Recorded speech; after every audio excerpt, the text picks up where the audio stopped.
the best coverage of the G20, and that's my top focus on the NewsTrack.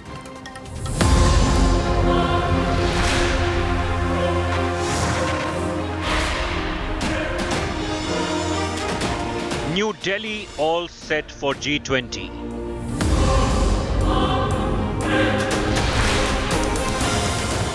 Indian capital to host world leaders.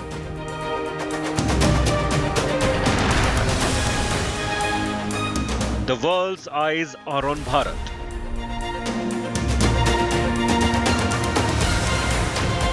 Biggest build-up to G20 Summit.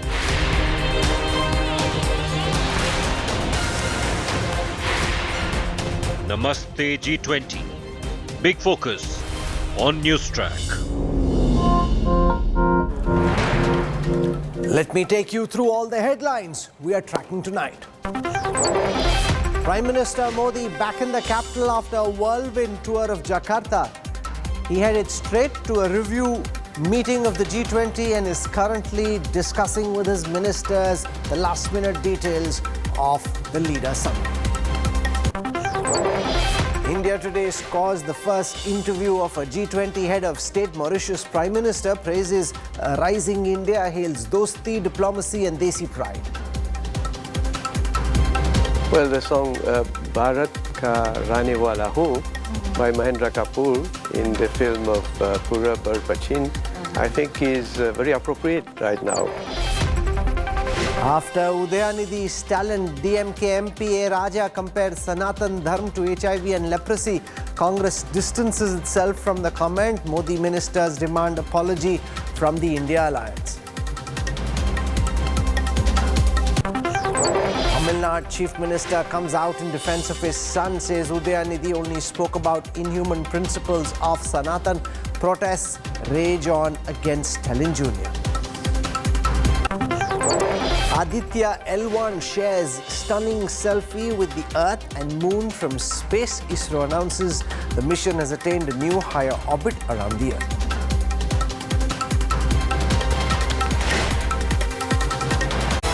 Kia Sonet, undeniably wide.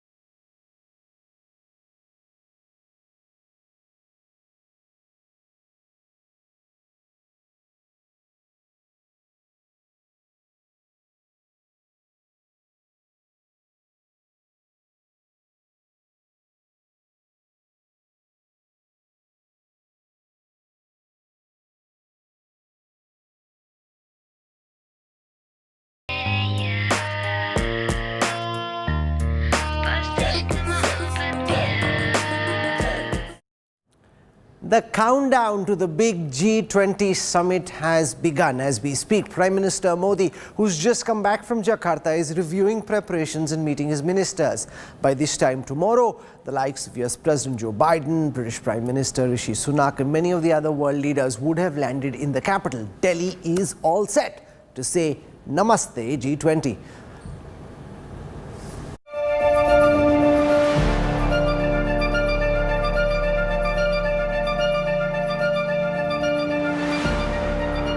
Illuminated, resurfaced, embellished. India set for the global carnival of geopolitics and economy. The world's most powerful en route to New Delhi for the G20 summit starting September 9th. G20 is the 20th largest economy in the world, and not to mention also the largest number of population globally. So therefore, expectation is very high, especially on the G20 leadership and commitment on the on the most pressing development issues and challenges of our time. Everybody is looking forward to the outcome of the summit. The capital city turned into an impregnable fortress. Uniformed personnel standing sentinel at every major intersection and thoroughfare. The skies above equally safeguarded, with fighter jets on standby, surveillance drones patrolling the airspace. During his visit, US President Joe Biden will travel in the Beast, billed as the world's safest car. Being flown to India from the United States in a Boeing C-17 Globemaster III, jam-packed with features. The presidential vehicle with military-grade armor, a blast-proof fuel tank, oxygen tanks, firefighting gear, and even containers of the president's blood type. A fleet of bulletproof limousines guarantees the safe transit of other dignitaries. A quick response disaster management center in place for any emergency during the summit. India is all set and decked up. You can see 5-star hotels, manicured lawns, national flag, murals and slogans and banners, Atiti Devo Bhava, that slogan, reverberating in everything that you see in the national capital. Moria Sheraton, of course, the pictures that you see, will be hosting the US President Joe Biden. An emergency medical plan activated in the city. 4 of the key hospitals taken over by the army. A control room at each one of them in 24/7 contact with the main G20 venue and hotels for the VVIP guests. यहाँ पर सारे VIP delegates मतलब head of states के लिए भी तैयारी की गई है और जो बाकी डेलीगेट्स हैं उनके लिए भी हमने पूरा 40-50 बेड उन लोगों के लिए भी रिजर्व करके रखे हैं।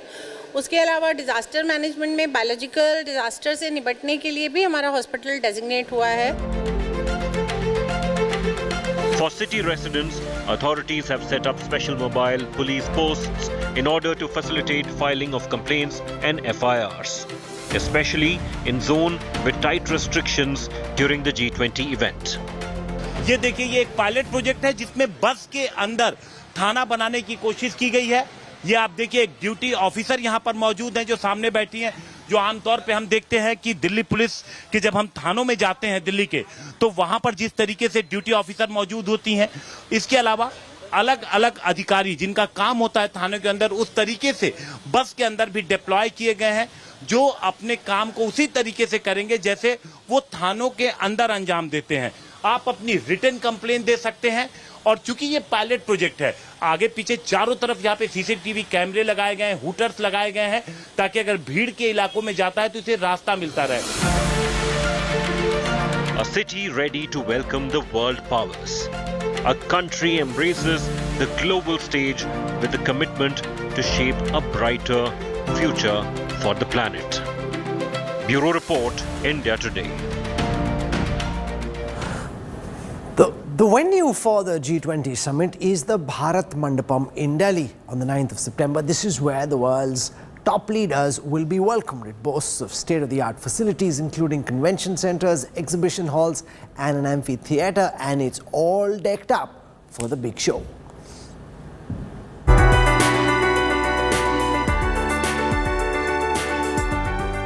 On 26 July, Prime Minister Narendra Modi inaugurated the Bharat Mandapam flying a drone. With that, India got a brand new international convention centre. Spread across an approximate campus area of 123 acres, this majestic convention centre is going to be the nerve centre for the G20 summit. This is where the final event of the G20 will take place. This is the Grand Summit meeting room, and these chairs made from Indian teak are meant for heads of states. 160 seating capacity in this entire giant hall with, of course, the host country, India, and its Prime Minister, Narendra Modi, will be spearheading the G20 from this very hall. And as you can see, the mixture between the Indian and international cultures, another grand chandelier brought in from Czechoslovakia, juxtaposing with it the Indian style paintings that mark a significance and amalgamation of both Indian as well as international cultures. Adorned with artwork from every state in India, it's a swanky, high-tech, ultra-modern convention centre, millennium-ready, yet steeped in ancient Indian heritage. The depiction of yogasanas are the starting point of the entrance to the entire Bharat Mandapam at the Pragati Maidan, depicting India's cultural ethos related to yoga and International Yoga Day. Each floor, each room has a distinct imprint of Indian art and culture. This is the area on level 2 where the international dignitaries will come in, but they'll be welcomed by the Indian culture of 5 elements which India holds very dear in all its teachings. And in Devanagari written here, Akash, Vayu, Agni, Jal and Prithvi is the ethos of how India has kept its Indian heritage intact. And with this will begin the G20 pre-area summits where the dignitaries will follow to the main hall. Building of Bharat Mandapam was started in October 2016. 7 years later, it stands as a pride of modern India. Exhibitions and conventions go hand in hand. Whenever we have exhibitions, the exhibitors require a convention center, and wherever we have convention centers, they require the participants require exhibition space. So this was missing. Now with creation of this facility and Bharat Mandapam International Convention Centre, we are able to address this gap, and we are able to pose this as an international convention center which is comparable to the best in the world. So this missing link has now been addressed. And now we'll take you to level 3, which has a plenary hall as well as a multi-purpose hall made to equip at least 7,000 people all together for various cluster of events that can be held together at this very platform. The Prime Minister himself has been supervising the construction, and his suggestions improved the centre further.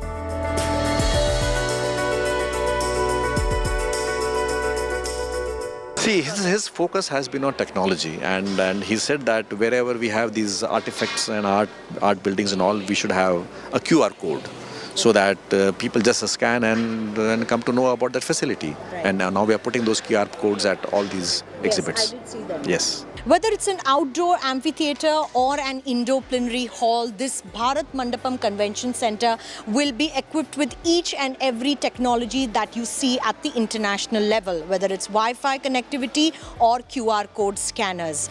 Even after the G20, the Convention Centre will continue to uphold India's international image of having in international state-of-the-art convention centres. With Ashok Banot in New Delhi, Milan Sharma for India Today. At this moment, the Indian negotiators are confident that there will be a joint communique at the end of the G20 Leaders Summit, and that the Indian G20 will go down as one of the key G20s in the history of the G20. The other theory, of course, is that with China skipping, Russia staying away, the G20 itself is now irreversibly heading towards being less consequential than it has been since 2008. Remember, in the aftermath of the global American financial crisis, the G20 emerged as the numero uno global platform for economic decision making. Is that now changing? Will we be able to bring together a consensus? Remember, even in Bali in Indonesia, till the end it seemed that there would be no consensus. Because of the role played by many countries, notably India, there was a consensus in the end. What's the reading at the moment? I'm joined on this broadcast by Sujan Chinoy, former ambassador to Japan and Mexico, Director General of the Institute for Defence Studies and Analysis. We have with us Craig Kafura, Assistant Director for Public Opinion, Foreign Policy at the Chicago Council on Global Affairs. Andrew K.P. Luing joins us, China strategist and analyst from Beijing. Mohan Kumar is the former ambassador to France and Dean Strategic and International Initiatives at the O.P. Jindal University. Sujan Chinoy, I want to come to you first, sir. Given the fact that China is staying away, are you confident that the negotiators feeling that there will be a joint communique at the end is optimism based on solid reason? Or do you feel that given the obstructionist role China and Russia have played in every ministerial since the beginning of India's presidency, people should be realistic and just dial down expectations? Well, thank you, Rahul, for having me on your show. Well, let me begin by saying that China is not staying away from the G20 summit. It's just that President Xi Jinping is not coming. And in my view, that's par for the course, because it's not the first time that leaders have stayed away from G20 summits. In Bali, there were 3 that were represented at the ministerial level. And in Rome in 2021, there were 6. So it's not uncommon for leaders to stay away from summits. So I think we are conflating unrelated matters here. The fact that Premier Li Qiang will be here, for me, is good enough in terms of representing China, because as a nation, China can be expected to take positions, whether at the level of Xi Jinping or Premier Li Qiang, that would really be more or less the same. And now, in terms of the outcomes, I would say that it is also not necessary to link the communique with judgment about India's G20 presidency. In my view, the G20 presidency of India is already a huge success, because it's been a year-long effort, innumerable meetings, and India has been able to not only represent the voice of the global South, but also has been very successful in putting front and center all the issues related to current challenges related particularly to macroeconomic stability, the democratization of digital public infrastructure, as also green transitions, climate change, reforms of multilateral institutions, etc. So we have spoken out on behalf of all the peoples of the world, especially on behalf of 1.4 billion people in India. And I'm quite hopeful that there will be an outcome statement. The G20 is a dream team, in my view. It's certainly not the UN Security Council. There are no privileged veto powers here or exceptionalism. But in a group that to me seems like a dream team, it's obvious that there can be what you call near consensus, if not 100% consensus. And so it's possible to draw issues out a little further, discuss them, and also accommodate to some extent differing views. So Amit Pal Chaudhary heads the India practice at the Eurasia Group. So John Chinoy sounding optimistic that there will be near consensus and that China and Russia, despite the absence of their heads of government, won't necessarily play an obstructionist role, that there will be tangible outcomes. The counter theory, though, is that given the fact that they stayed away from the ASEAN summit and given the fact that they're staying away from G20, this basically suggests that the G20's role as the preeminent global body for decision-making on economics itself, from here on, may be under question. Yes, I agree. I think the G20 in many ways, it was a product of the global financial crisis, 2008, 2009. There was a strong consensus on the need for a new multilateral economic body to handle these type of crises, in particular the lack of China and other emerging economies like India inside the G7 format, which until then had taken that position. Now, if you look at the G20, it has struggled, however, to accomplish very much since then, after the original Pittsburgh summit. And now geopolitics, the new shifts in geopolitics in the international system, are making it even more difficult for it to function sensibly. It's a large organization, 20 countries. In theory, yes, they have some common economic agenda. But between the US versus China, China versus India, even, for example, multilateral development bank reforms, it's been the Europeans who have been almost as difficult as China in trying about moving forward. So the divisions now within the G20, and the Ukraine war obviously has been the most obvious public example of this, is making it increasingly difficult. The politics of the world, if you wish, is infecting the ability of the G20 to work on economic issues. So what we will Politics, see, and I derailing think economics. Okay, go on, conclude what you're Dr. saying. Chinoy mentioned, we'll see a fragmentation of the G20 after each summit, a coalition of the willing on one element of what's been agreed, even if all 20 countries are part of it, maybe a G14, a G8, and so on. Andrew Lewing, sitting where you are in Beijing, can you share your sense of why Xi Jinping, the Chinese president, has decided not to come to India's G20? He went to Johannesburg for BRICS soon after, so it can't be his personal health. There are questions about whether this is to do with the health of the Chinese economy. Nikkei in Japan had a story about how this could possibly be to do with Chinese elders in the CCP pulling Xi Jinping up because they didn't think he was handling the economy and China well. While that's not confirmed by China, but that story came out in Japan and is being widely tracked in India. So what do you think explains the absence of the Chinese president?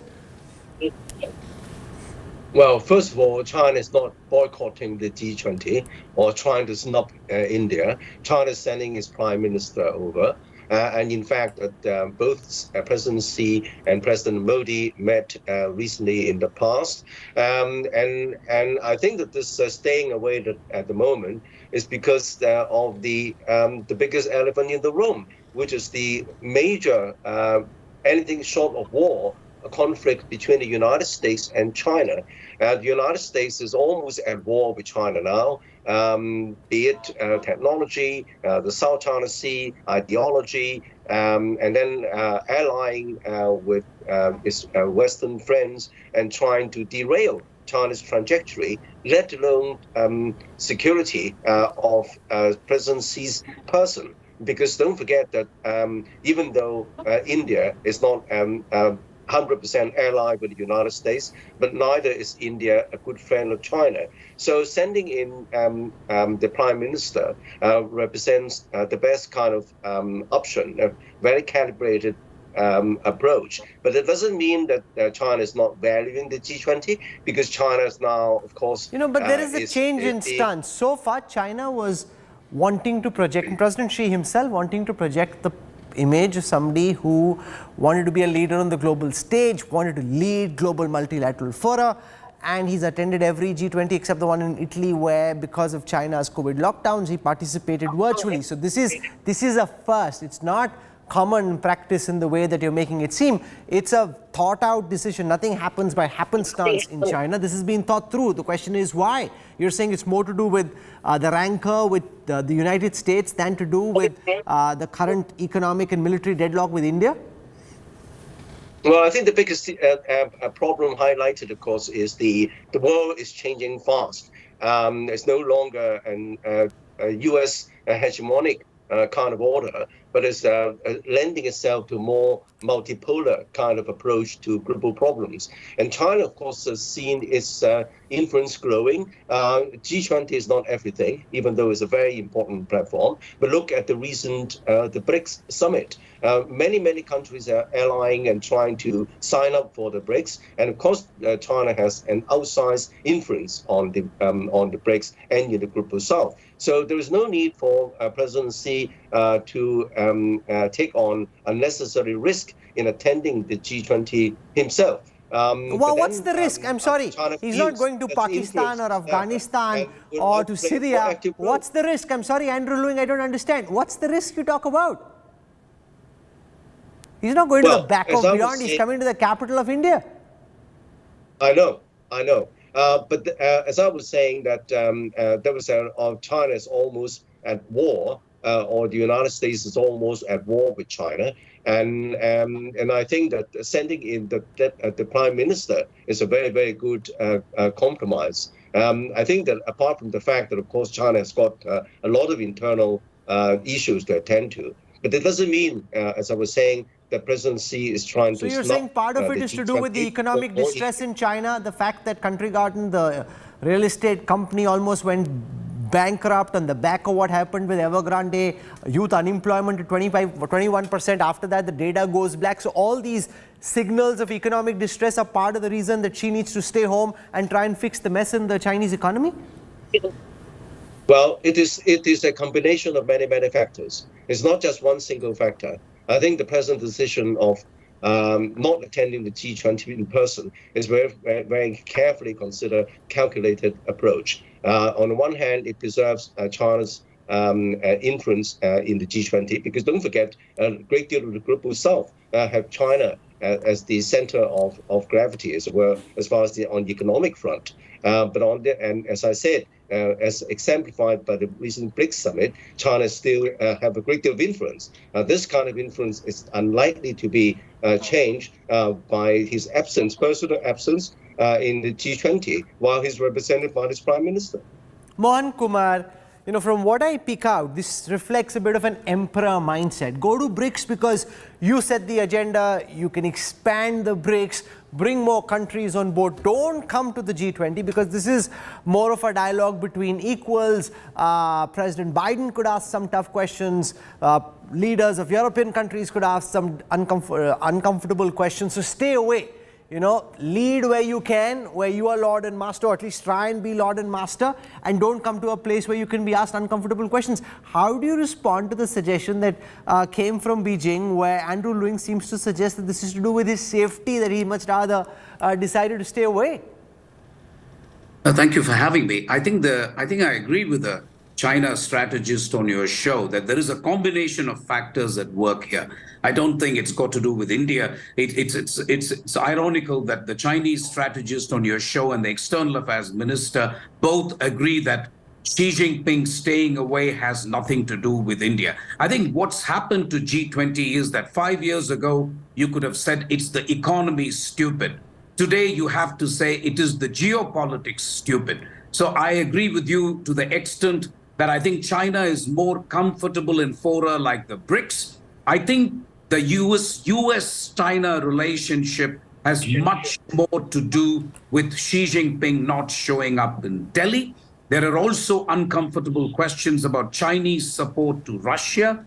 And of course, you will have some press person from India putting a mic in Xi Jinping's face and saying, why are you doing things at the border that we don't like? So a combination of factors, but you have to say that the Prime Minister of China is, I think, a plenipotentiary representative. So to that extent, I agree with my colleagues who have said that. I think the last point I want to make is don't judge the G20 summit on the basis of 2 or 3 paragraphs which have to do with Ukraine, which will be described as the chair's summary.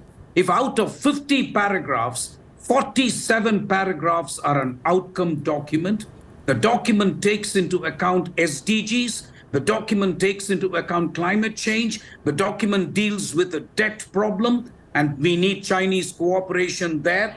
We have a good paragraph on digital public infrastructure, and you have one on food security. I think India will walk away with tremendous honors because it has set itself up with one overriding objective, which is to be the voice of the global South. So these are the issues I would look for, not those 2 paragraphs. Mohan Kumar, can I ask you this question? When it comes to being voice of the global South, China has been wanting to project itself as the leader of the global South over the past several decades, making deep inroads with countries in Africa and elsewhere through the Belt and Road Initiative and a lot of the money and infrastructure spends that China has done. Is that going to lead to an inevitable contestation between India and China? India wanting to be the voice of the global South and China thinking of itself as the natural leader of the global South? May I answer Rahul by just saying the following? Give me 1 minute. You can say China is a big creditor. You can say China is a big partner of the global South. China can be a project assistance lender.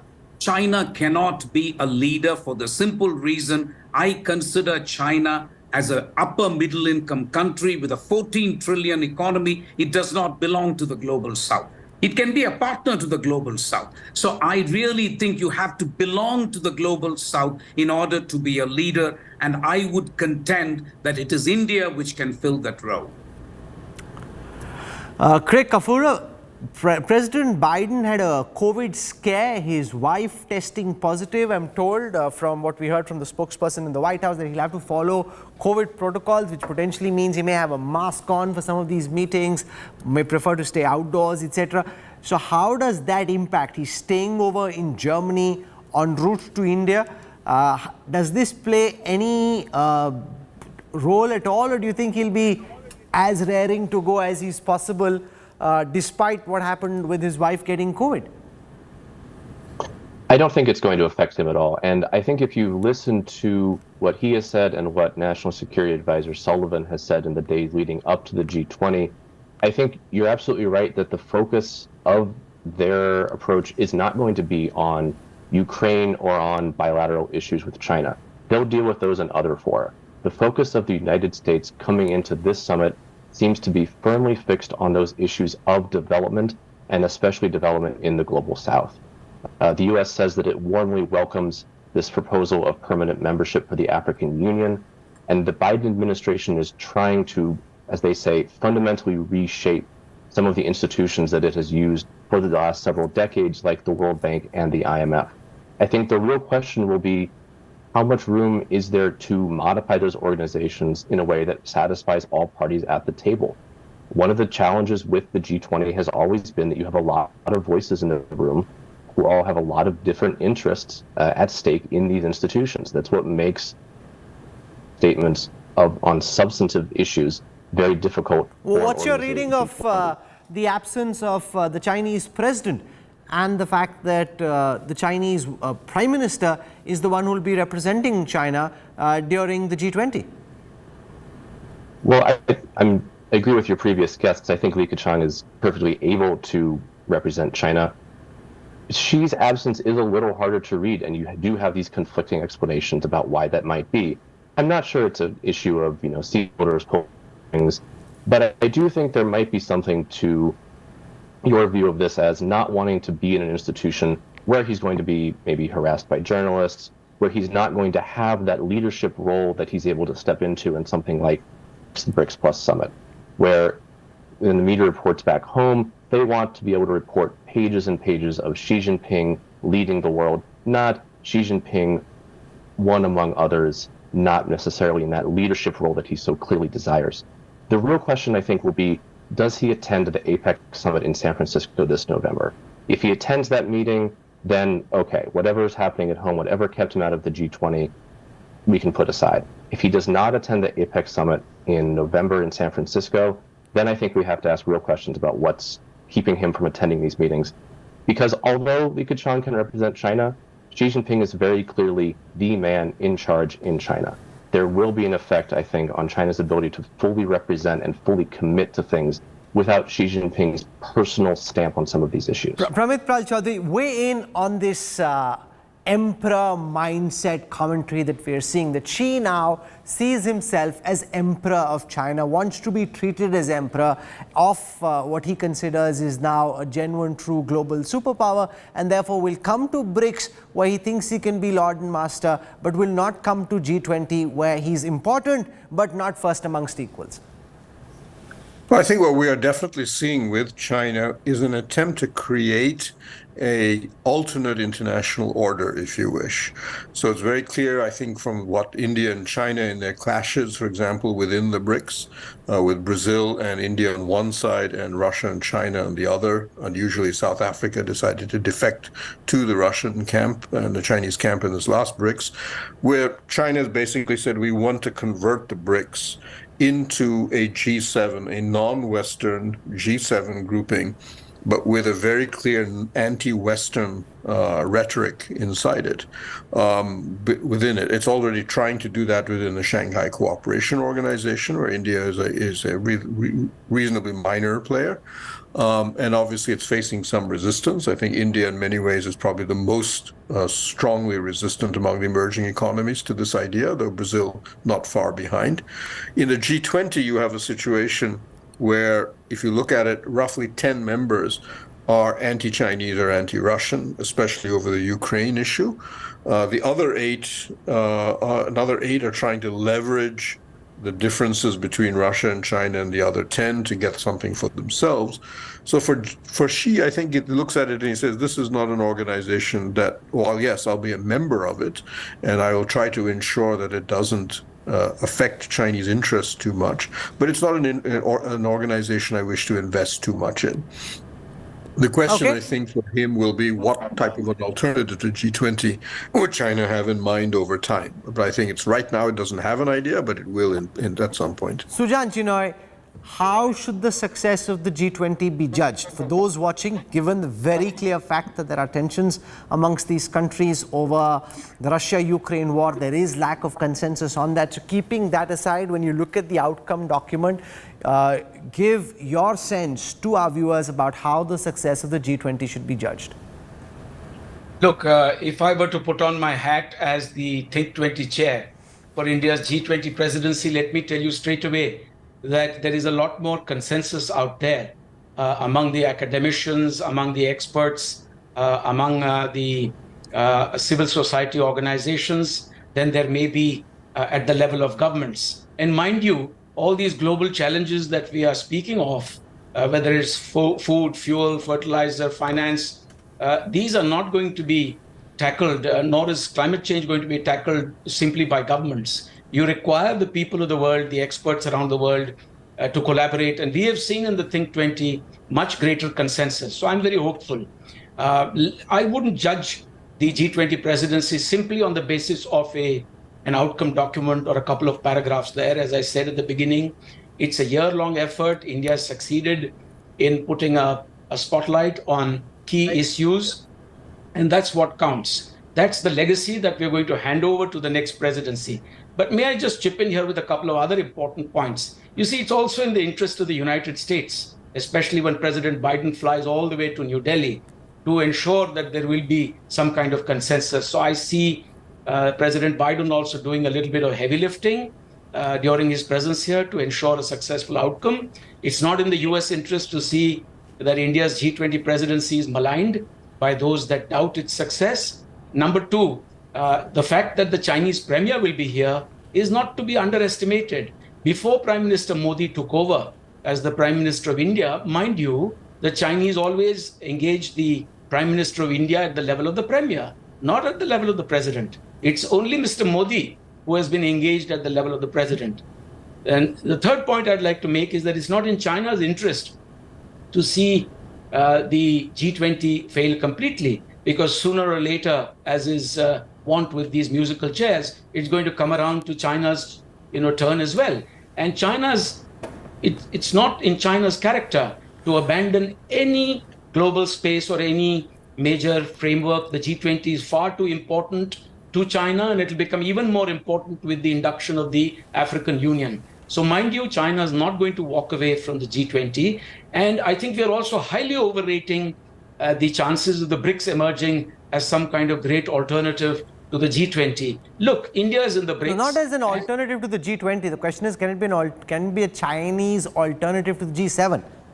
No, it cannot. Because if you look at the economies there, especially the new ones that have come in, and take just Ethiopia, for example, it's not going to be like the G20. Moreover, India is a member. India is not going to play ball with those that are seeking to have a contestation through the BRICS or make the BRICS a China-led organization. India will not permit that. So we have to keep in mind that China will ride the old order because the old order benefits China. That's precisely what has given China a chance to rise to where it is. It is also creating parallel structures where it can, in their own likeness, have some advancement of their goals and objectives. But I don't see the BRICS as a formidable institution that will take on the work of the G20. It cannot. We'll keep tracking what happens once these world leaders come to India.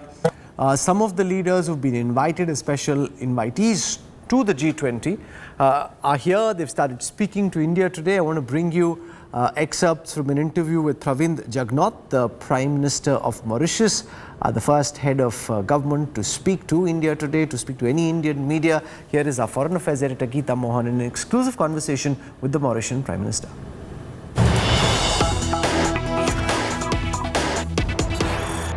As a guest country, what does Mauritius, which is strategically located, achieve from the summit, and what do you hope to achieve from the summit? Well, let me first of all thank the government of India and particularly Prime Minister Shri Narendra Modi ji for the invitation it is, of course, the first time that Mauritius is participating to a G20 Heads of State Summit. And of course, it is a great honor and privilege.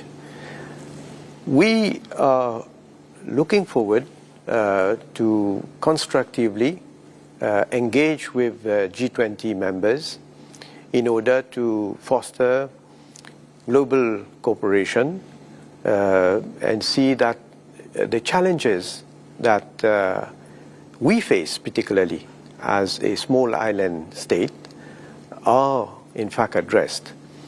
I think everyone can draw lessons from the unprecedented COVID-19 pandemic that we have been facing, and not only in terms of affecting the health of the population, but its consequences on the world economy. And this has been aggravated now by the conflict in Ukraine. And also we see that climate change, for example, are affecting all countries. So we are at a juncture where I think this summit comes at a very opportune time for us to draw lessons from what has happened, what is happening, and to see how we can work together to make the global economy more resilient, inclusive, and of course sustainable. So this is the approach of Mauritius. Prime Minister, sir, the fact that African Union to be included as a member of the G20 is an initiative and a proposal that has been put forth by India. What do you have to say? How do you look at the admission, if at all it happens in this summit, of African Union as part of the G20?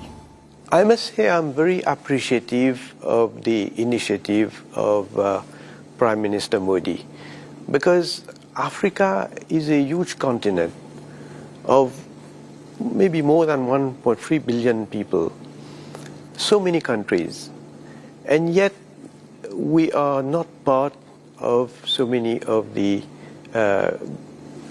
groupings. And I think G20, which consists of so many important members and which forms part of major economies where policies are in fact decided, because we know when you have a majority of the major economies getting together, they set normally the trend.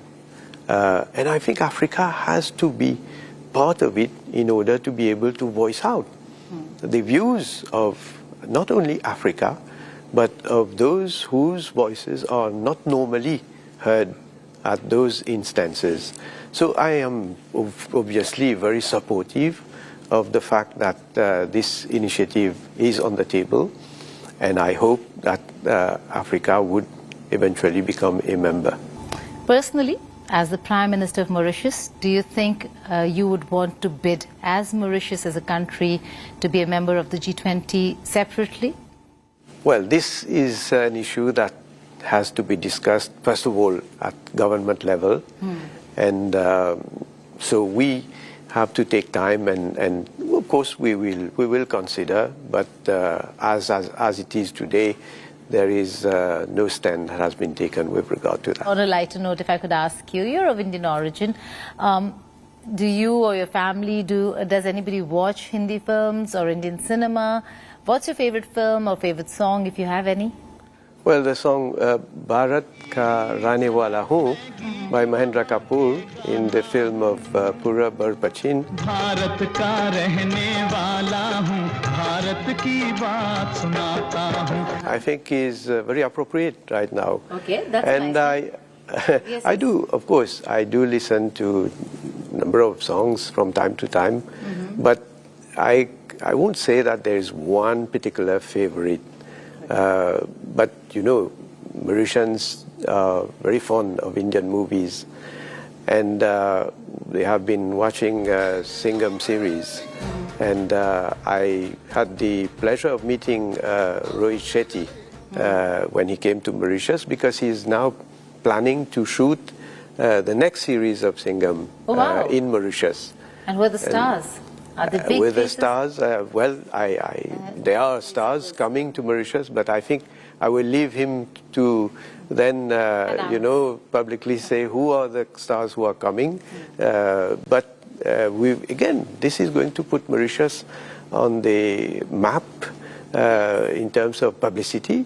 And I hope that this will attract Indians to come and visit Mauritius. He picked up a very important song, Bharat का रहने वाला हूँ, भारत की बात सुनाता हूँ. आज G20 summit हो रहा है और भारत की बात सुनाने वाला है. With the projection of India that you'd be seeing, India is going to be on the global map when it comes to the G20 summit and how India is hosting the G20 summit. On that note, sir, thank you so much for joining us here on India Today. Thank you, and if I can say, Bharat की हार्दिक स्वागत के लिए बहुत धन्यवाद.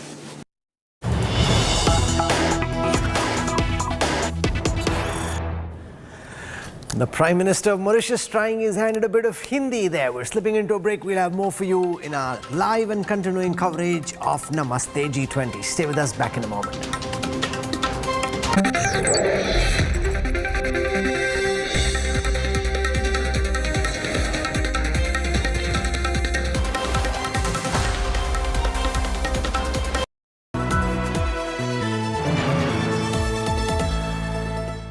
As India aims big with the G20, the India Today group brings together unmissable super sharp global thinkers and strategists. Top foreign affairs guru.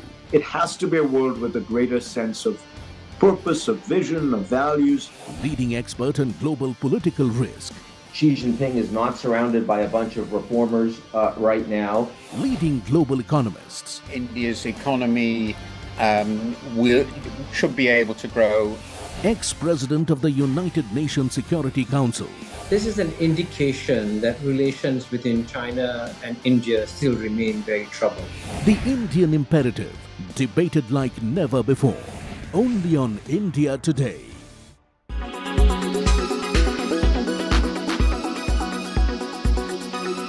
Air quality today. In Delhi, 76. In Mumbai, 72. In Kolkata, 17. In Bangalore, 29. In Chennai, 57. In Hyderabad, 3.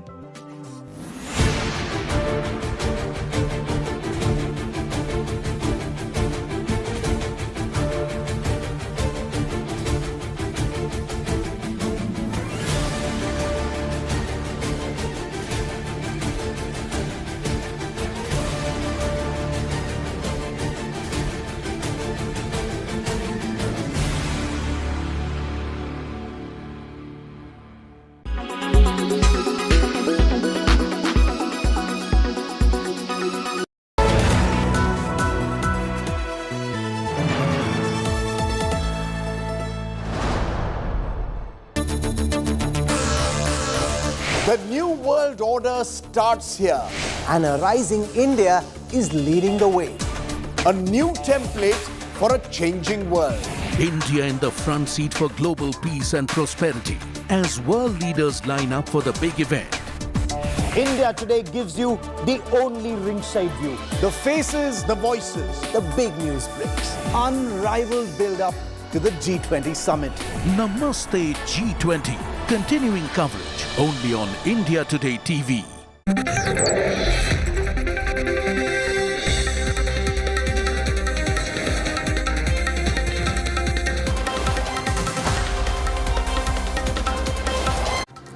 You're on board the NewsTrack. The Sanatan showdown is getting bigger. After Udayanidhi's stallion, DMK MP A. Raja has compared the Sanatan Dharma to HIV and leprosy. The BJP is up in arms and is demanding an apology from the opposition alliance. This remark against the Sanatana Dharma by the Tamil Nadu minister and Chief Minister M.K. Stalin's son Udayanithi Stalin has been triggering a massive showdown for the last 5 days. The DMK is not backing down despite the severe backlash from the BJP. The Dravidian party's Dalit face A. Raja, former minister in the UPA government, has scaled up the attack on Sanatana Dharma now. ஆனால் எனக்கு என்ன விந்தையாக இருக்கிறது என்றால் உதயநிதி ஸ்டாலின் அவர்கள் மென்மையாகத்தான் சொன்னார் malaria போல dengue போல ஒழிக்க வேண்டும் என்று. மலேரியாவுக்கும் டெங்குக்கும் சோசியல் ஸ்டிக்மா இல்லை, அது ஒரு அருவருப்பா சமூகம் பார்க்காது.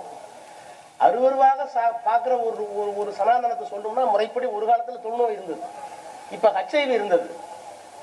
எங்களை பொறுத்தவரை ஹெச்ஐவி தொழுநோயை போல ஹெச்ஐவி போல சமூக அவலம் நிறைந்த ஒரு நோயாகத்தான் நம்ம பார்க்கிறோம்.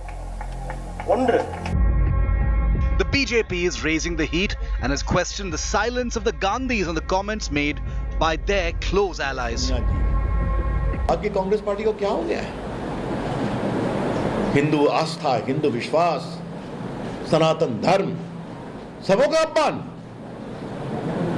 तो सुन ले सोनिया जी, हिंदू आस्था, हिंदू चिंतन का अपमान नहीं सहेगा हिंदुस्तान। कुछ ऐसे लोग हैं जो हमारे सनातन धर्म को चुनौती देते हैं कि नेस्तो नाबूद कर देंगे। जब तक एक एक भक्त इस पुण्य धरती पर जीवित है, तब तक कोई ऐसा नहीं जो धर्म को चुनौती दे, कोई ऐसा नहीं जो आस्था को चुनौती दे। सनातन इन तुच्छ सत्ता परजीवी जीवों से क्या मिट पाएगा? आज इनको स्वयं अपने कृत्यों पर लज्जित होना चाहिए। The BJP's fierce counterattack comes a day after the Prime Minister asked union ministers to fight falsehoods and attacks on issues of faith. A Tamil Nadu BJP delegation met with Governor R.N. Ravi on Thursday and sought his intervention over Udayanithi Stalin's hate speech. DMK leaders, however, are defiant. The Honorable President Draupadi Murmu, madam, she was not invited for the opening of the parliament. Right. That is the best current example. Thank you. No question of apology. Somebody's apology to me? They demanded your apology. No, sorry. I can. This is not an apology to them. This is for your question. Thank you so much. DMK Supremo and Tamil Nadu Chief Minister M.K. Stalin has accused the BJP of twisting his son's remark. Nearly a week after the comments first triggered a big political war, what appears absolutely clear is that the fight over Sanatana Dharma is all set to be a big political issue going into 2024. With Pramod Madhav in Chennai, Bureau Report, India Today. This is where we wrap up the NewsTrack tonight. For your time and your trust, thank you very much. I look forward to seeing you tomorrow morning. We'll be tracking the arrival of all the leaders as they start coming in from early in the morning, going into late into the night. Our teams are on the ground. We're tracking the G20 Summit like absolutely no other network is. You can catch the best ringside view by staying tuned to India Today. Goodbye, good night.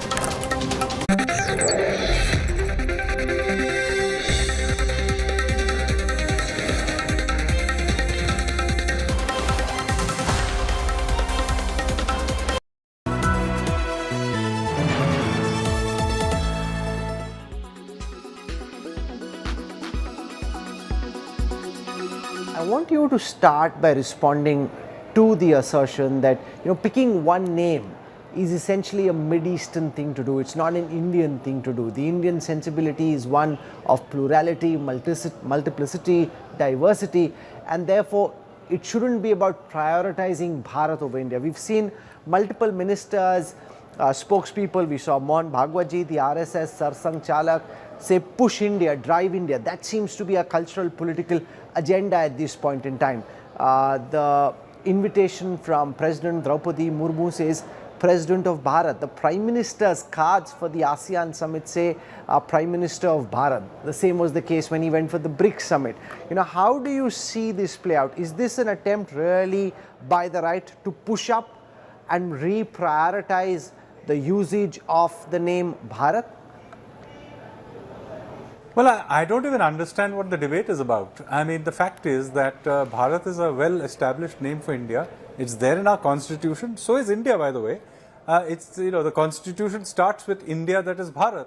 So both the names have been in wide use. In Indian languages, we normally use Bharat. Happened to be that when we use English, we tended to use India, but there is nothing in there not to allow us to use Bharat as well. As I said, the constitution, the English version of the constitution starts with India, that is Bharat.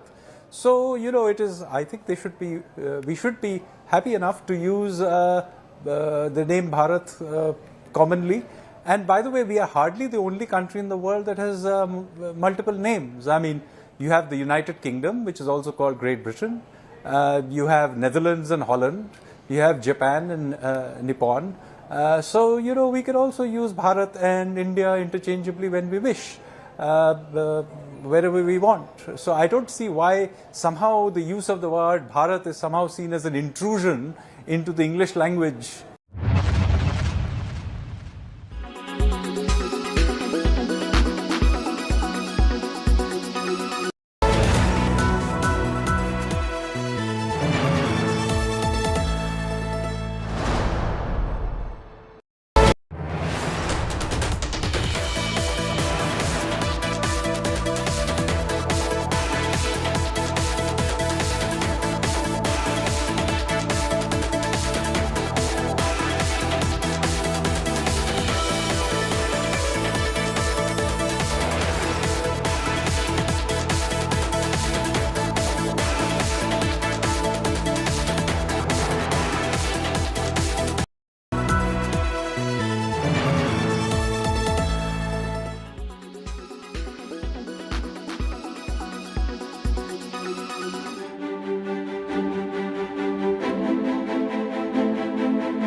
Heads of state and other world leaders attending the G20 summit will be served grand meals on bespoke silverware bearing intricately engraved motifs inspired from the cultural heritage of India.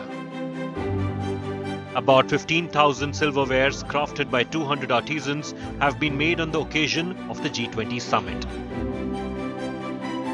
And on them will be served yum dishes, curated by a team of 120 chefs.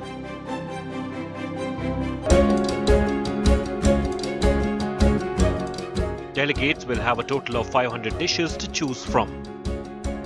Western, Indian, fusions, mini bites, and star of the plate, millet. Delicacies are prepared to tantalize the taste buds. Other than a wide spread of international dishes, hotels will also serve dishes from Delhi like chaat, dahi bhalla, and curries. The cuisines will highlight the diversity of India and its food culture. Millets will be the top focus in the appetizing menu. The special millet menu includes Kaju Pista roll, millet kheer, goat cheese ravioli, and a lot more. The menu will also give a tour of the whole country, from Kashmir's saffron korma to Bihar's litti chokha. G20 guests will taste the flavors of India.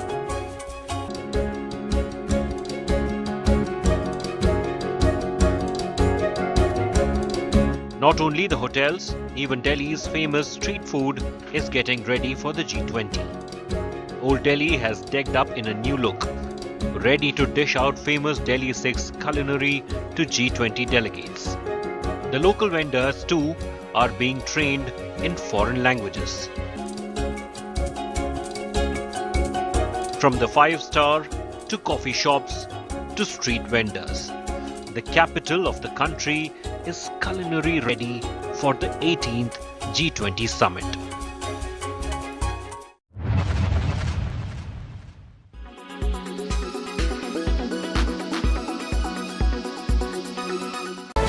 So sorry.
Co-presented by Star Health Insurance, the health insurance specialist.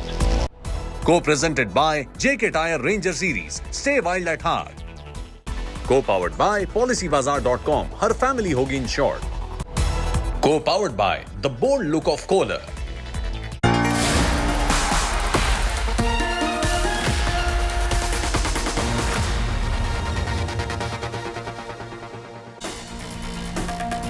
Good evening, hello and welcome. You're with the news today. This is your primetime destination news, newsmakers, talking points tonight. We will be bringing you